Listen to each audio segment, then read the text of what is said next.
And guys, meron tayong panibagong vlog. So, sa preno naman to. So, yung subscriber natin, dala na naman ng sasakyan. So, bali, pangatlong sasakyan na to dito. Ayan. So, preno naman yung gagawin natin. So, ipapakita ko sa inyo kung paano. So, Toyota Hilux. Ayan. Tingnan natin.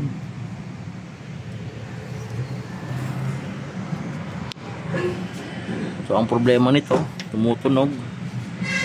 Yan. So bago yung brake pad. Yan.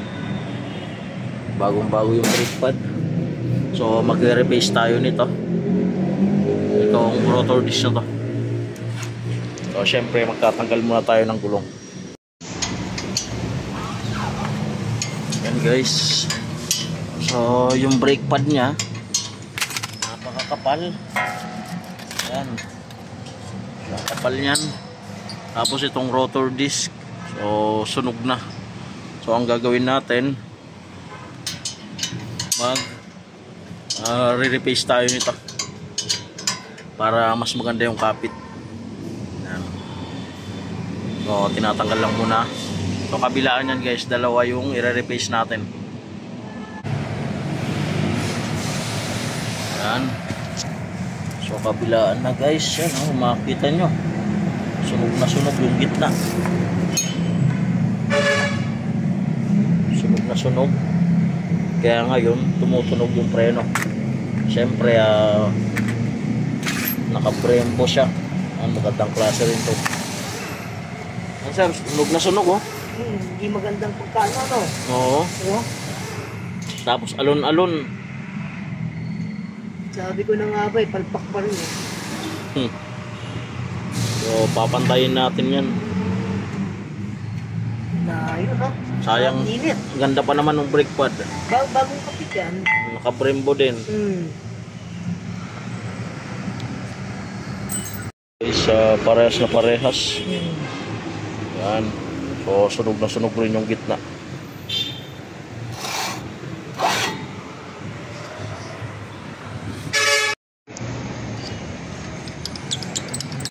Yan guys, so isasalang na natin dito. Yan.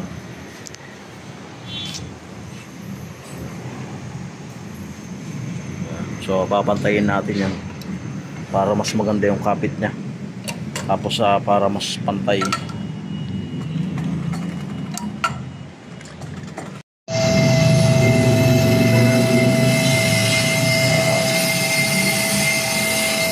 So kabilaan na yan.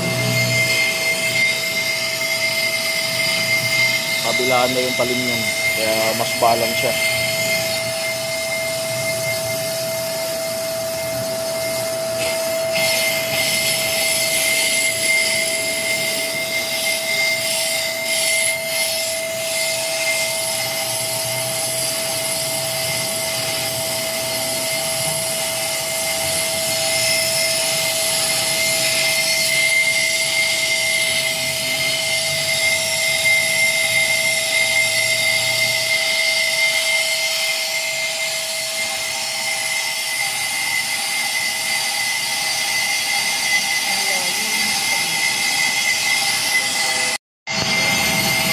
So mayroon pang natira.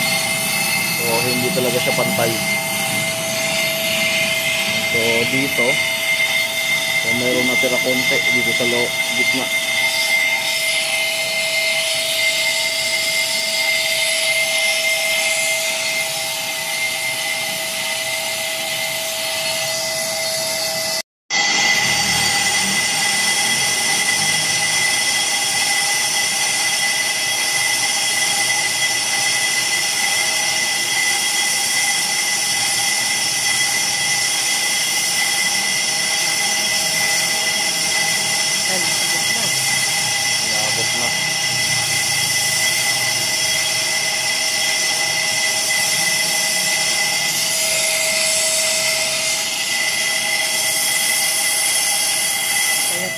sir.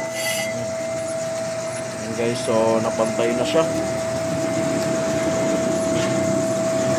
Ito na yung pangalawa nating rotor disc. Ayan, so mas malala yung tama nito. dahil medyo umaalon yung rotor disc niya. So kaya napakalakas ng tunog pagka na-reno. So guys, yung finishing natin napakaganda. So pantay na pantay yan. Yan. So mas kapit na kapit yung brake pad dito. So merong tira.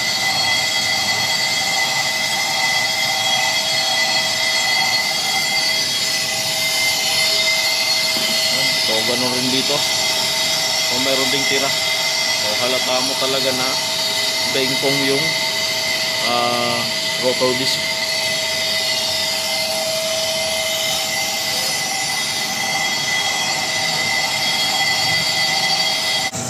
And guys, so ulitin din natin yan dahil tabingi.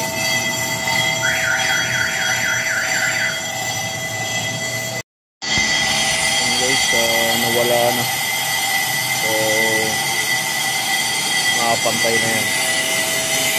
So kabilaan siya.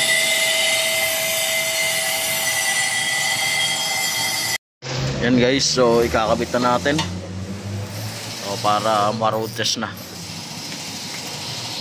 So itong sa kanya, merong spacer.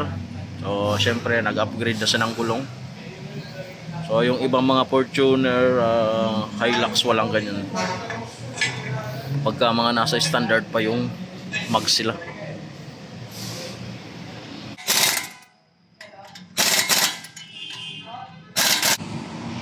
Yan guys, so yung brake pad na yon niliha yon para mapantay.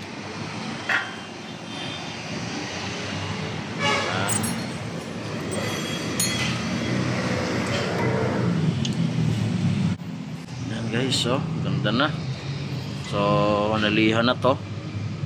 Tapos ito bago. So syempre napakaganda na ng preno niyan. I-road test natin ito mamaya. So tatanungin natin kung ano yung feedback. Yan guys, so okay na yan. So nagmamadali na yung ating subscriber. So dahil napaka-traffic dito. So magiging normal na yan dahil napantay na. So hanggang dito na lang. Thank you.